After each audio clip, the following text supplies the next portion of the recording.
जय देवी जगदम्बायै करुणामृतवारिणि क्षम्यतां मे अपराधाः सर्वपापप्रणाशिनि अनादिशक्ति विश्वेशे नान्यं शरणमस्ति मे भक्तिहीनं यथाशक्ति कृतं पूजां गृहाण मे न मन्त्रं न च जानामि न विधिं व्रतमादरं भवद्भावनया देवी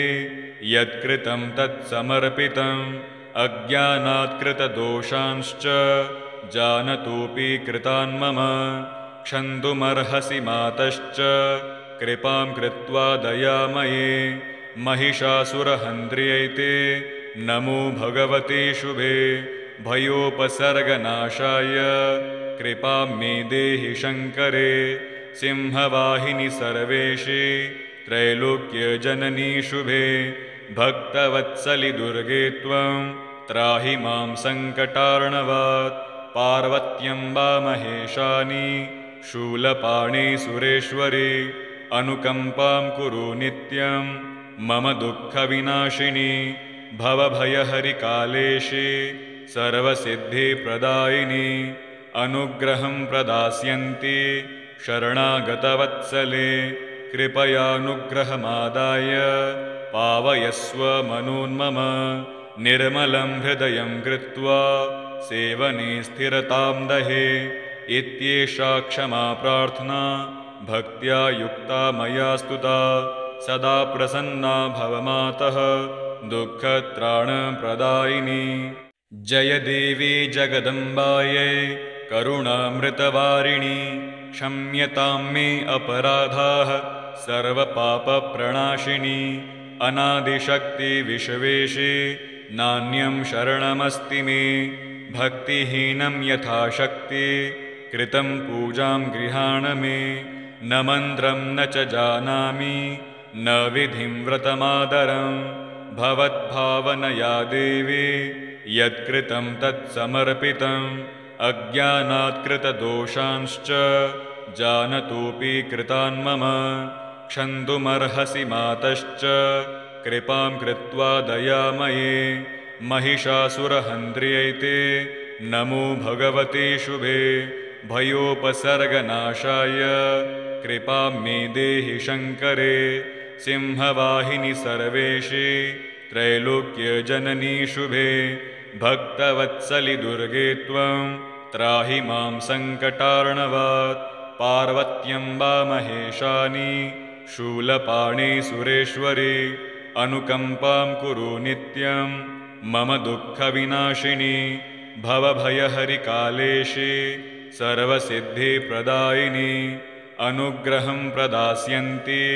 शरणागतवत्सले कृपयानुग्रहमादाय पावयस्व मनोन्मम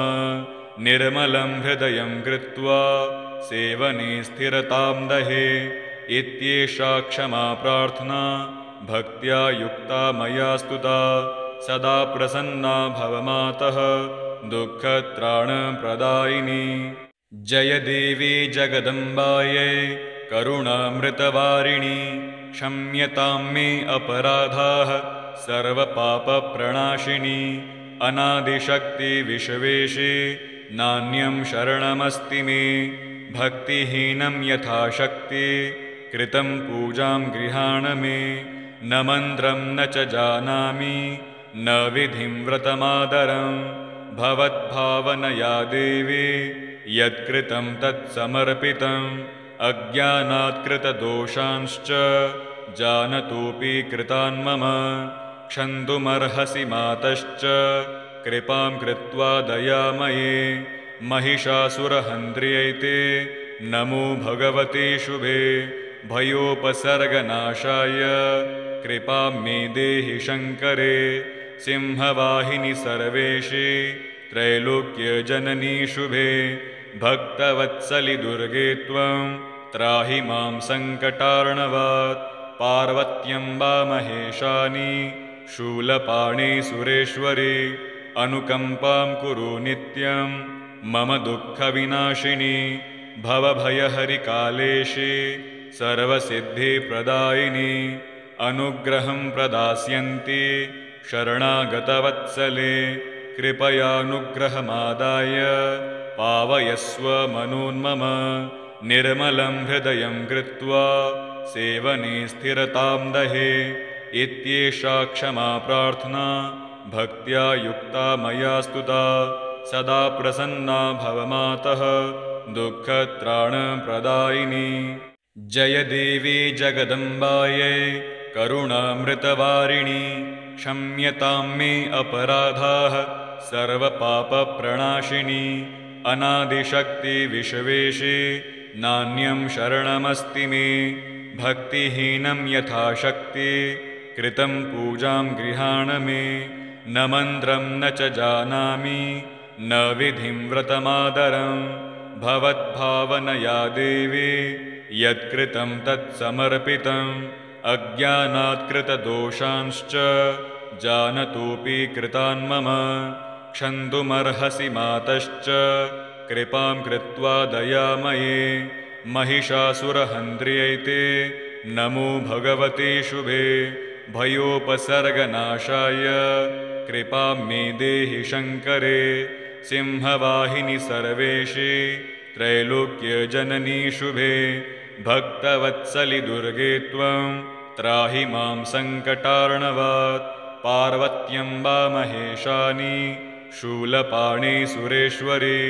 अनुकम्पां कुरु नित्यं मम दुःखविनाशिनि भवभयहरिकालेशे सर्वसिद्धिप्रदायिनि अनुग्रहं प्रदास्यन्ति शरणागतवत्सले कृपयानुग्रहमादाय पावयस्व मनोन्मम निर्मलं हृदयं कृत्वा सेवने स्थिरतां दहे इत्येषा क्षमा प्रार्थना भक्त्या युक्ता मया स्तुता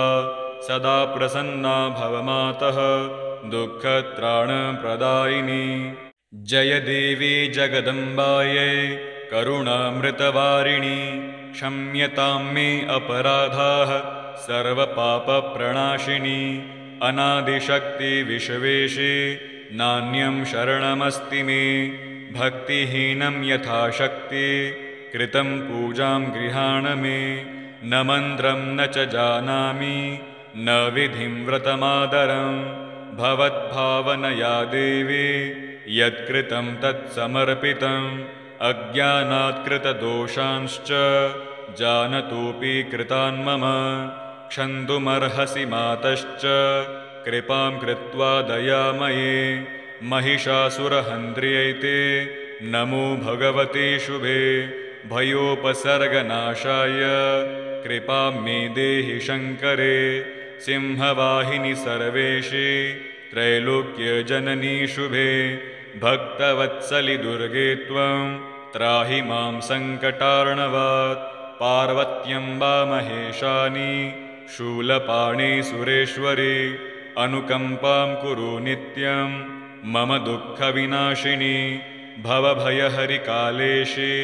सर्वसिद्धिप्रदायिनि अनुग्रहं प्रदास्यन्ति शरणागतवत्सले कृपयानुग्रहमादाय पावयस्व मनोन्मम निर्मलं हृदयं कृत्वा सेवने स्थिरतां दहे इत्येषा क्षमा प्रार्थना भक्त्या युक्ता मया स्तुता सदा प्रसन्ना भव मातः दुःखत्राणप्रदायिनी। जय देवी जगदम्बायै करुणामृतवारिणी क्षम्यतां मे अपराधाः सर्वपापप्रणाशिनी अनादिशक्ति विश्वेशे नान्यं शरणमस्ति मे भक्तिहीनं यथाशक्ति कृतं पूजां गृहाण मे न मन्त्रं न च जानामि न विधिं व्रतमादरं भवद्भावनया देवी यत्कृतं तत्समर्पितम् अज्ञानात् कृतदोषांश्च जानतोऽपि कृतान् मम क्षन्तुमर्हसि मातश्च कृपां कृत्वा दयामये महिषासुरहन्त्र्यै नमो भगवते शुभे भयोपसर्गनाशाय कृपां मे देहि शङ्करे सिंहवाहिनि सर्वेशे त्रैलोक्यजननी शुभे भक्तवत्सलि दुर्गे त्वं त्राहि मां सङ्कटार्णवात् पार्वत्यम्बा महेशानि शूलपाणि सुरेश्वरि अनुकम्पां कुरु नित्यं मम दुःखविनाशिनि भवभयहरिकालेशे सर्वसिद्धिप्रदायिनि अनुग्रहं प्रदास्यन्ति शरणागतवत्सले कृपयानुग्रहमादाय पावयस्व मनोन्मम निर्मलं हृदयं कृत्वा सेवने स्थिरतां दहे इत्येषा क्षमा प्रार्थना भक्त्या युक्ता मया स्तुता सदा प्रसन्ना भव मातः दुःखत्राणप्रदायिनी। जय देवी जगदम्बायै करुणामृतवारिणि क्षम्यतां मे अपराधाः सर्वपापप्रणाशिनि अनादिशक्ति विश्वेशे नान्यं शरणमस्ति मे भक्तिहीनं यथाशक्ति कृतं पूजां गृहाण मे न मन्त्रं न च जानामि न विधिं व्रतमादरं भवद्भावनया देवी यत्कृतं तत्समर्पितम् अज्ञानात् कृतदोषांश्च जानतोऽपि कृतान् मम क्षन्तुमर्हसि मातश्च कृपां कृत्वा दयामये महिषासुरहन्त्र्यै नमो भगवते शुभे भयोपसर्गनाशाय कृपां मे देहि शङ्करे सिंहवाहिनि सर्वेशे त्रैलोक्यजननी शुभे भक्तवत्सलि दुर्गे त्वं त्राहि मां सङ्कटार्णवात् पार्वत्यम्बा महेशानि शूलपाणि सुरेश्वरि अनुकम्पां कुरु नित्यं मम दुःखविनाशिनि भवभयहरिकालेशे सर्वसिद्धिप्रदायिनि अनुग्रहं प्रदास्यन्ति शरणागतवत्सले कृपयानुग्रहमादाय पावयस्व मनोन्मम निर्मलं हृदयं कृत्वा सेवने स्थिरतां दहे इत्येषा क्षमा प्रार्थना भक्त्या युक्ता मया स्तुता सदा प्रसन्ना भव मातः दुःखत्राणप्रदायिनी। जय देवी जगदम्बायै करुणामृतवारिणि क्षम्यतां मे अपराधाः सर्वपापप्रणाशिनि अनादिशक्ति विश्वेशे नान्यं शरणमस्ति मे भक्तिहीनं यथाशक्ति कृतं पूजां गृहाण मे न मन्त्रं न च जानामि न विधिं व्रतमादरं भवद्भावनया देवी यत्कृतं तत्समर्पितम् अज्ञानात् कृतदोषांश्च जानतोऽपि कृतान् मम क्षन्तुमर्हसि मातश्च कृपां कृत्वा दयामये महिषासुरहन्त्र्यै नमो भगवते शुभे भयोपसर्गनाशाय कृपां मे देहि शङ्करे सिंहवाहिनि सर्वेशे त्रैलोक्यजननी शुभे भक्तवत्सलि दुर्गे त्वं त्राहि मां सङ्कटार्णवात् पार्वत्यम्बा महेशानि शूलपाणि सुरेश्वरि अनुकम्पां कुरु नित्यं मम दुःखविनाशिनि भवभयहरिकालेशे सर्वसिद्धिप्रदायिनि अनुग्रहं प्रदास्यन्ति शरणागतवत्सले कृपयानुग्रहमादाय पावयस्व मनोन्मम निर्मलं हृदयं कृत्वा सेवने स्थिरतां दहे इत्येषा क्षमा प्रार्थना भक्त्या युक्ता मया स्तुता सदा प्रसन्ना भव मातः दुःखत्राणप्रदायिनी। जय देवी जगदम्बायै करुणामृतवारिणि क्षम्यतां मे अपराधाः सर्वपापप्रणाशिनि अनादिशक्ति विश्वेशे नान्यं शरणमस्ति मे भक्तिहीनं यथाशक्ति कृतं पूजां गृहाण मे न मन्त्रं न च जानामि न विधिं व्रतमादरं भवद्भावनया देवी यत्कृतं तत्समर्पितम् अज्ञानात् कृतदोषांश्च जानतोऽपि कृतान् मम क्षन्तुमर्हसि मातश्च कृपां कृत्वा दयामये महिषासुरहन्त्र्यै नमो भगवते शुभे भयोपसर्गनाशाय कृपां मे देहि शङ्करे सिंहवाहिनि सर्वेशे त्रैलोक्यजननी शुभे भक्तवत्सलि दुर्गे त्वं त्राहि मां सङ्कटार्णवात् पार्वत्यम्बा महेशानि शूलपाणे सुरेश्वरी अनुकम्पां कुरु नित्यं मम दुःखविनाशिनी भवभयहरिकालेशे सर्वसिद्धिप्रदायिनी अनुग्रहं प्रदास्यन्ति शरणागतवत्सले कृपयानुग्रहमादाय पावयस्व मनोन्मम निर्मलं हृदयं कृत्वा सेवने स्थिरतां दहे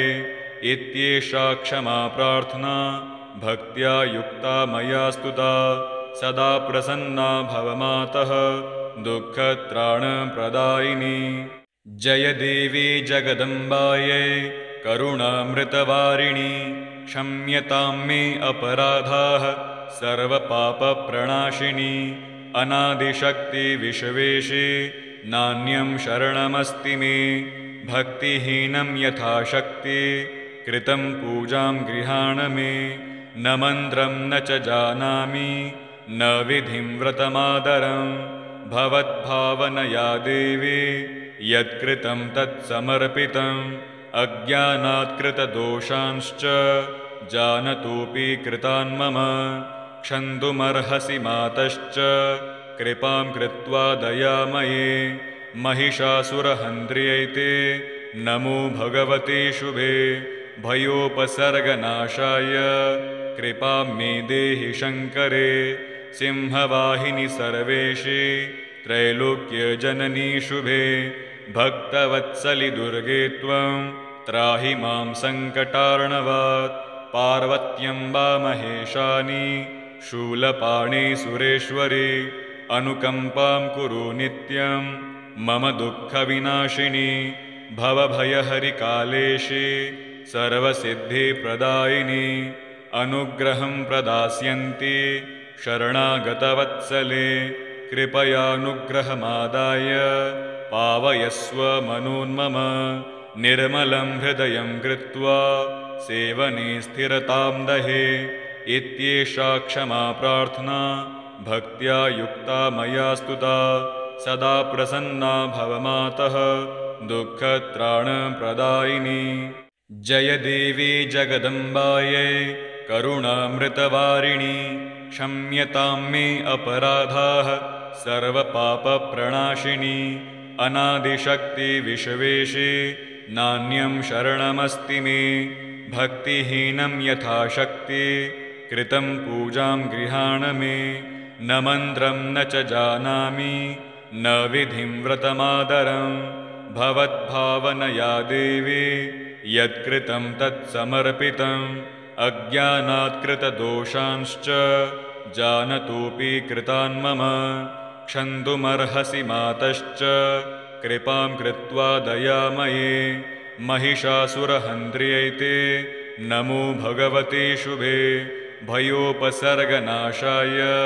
कृपां मे देहि शङ्करे सिंहवाहिनि सर्वेशे त्रैलोक्यजननी शुभे भक्तवत्सलि दुर्गे त्वं त्राहि मां सङ्कटार्णवात् पार्वत्यम्बा महेशानि शूलपाणे सुरेश्वरी अनुकम्पां कुरु नित्यं मम दुःखविनाशिनी भवभयहरिकालेशे सर्वसिद्धिप्रदायिनी अनुग्रहं प्रदास्यन्ति शरणागतवत्सले कृपयानुग्रहमादाय पावयस्व मनोन्मम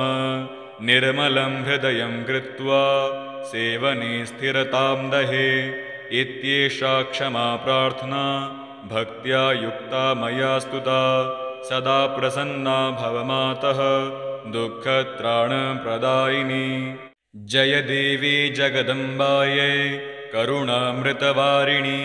क्षम्यतां मे अपराधाः सर्वपापप्रणाशिनी अनादिशक्तिविश्वेशे नान्यं शरणमस्ति मे भक्तिहीनं यथाशक्ति कृतं पूजां गृहाण मे न मन्त्रं न च जानामि न विधिं व्रतमादरं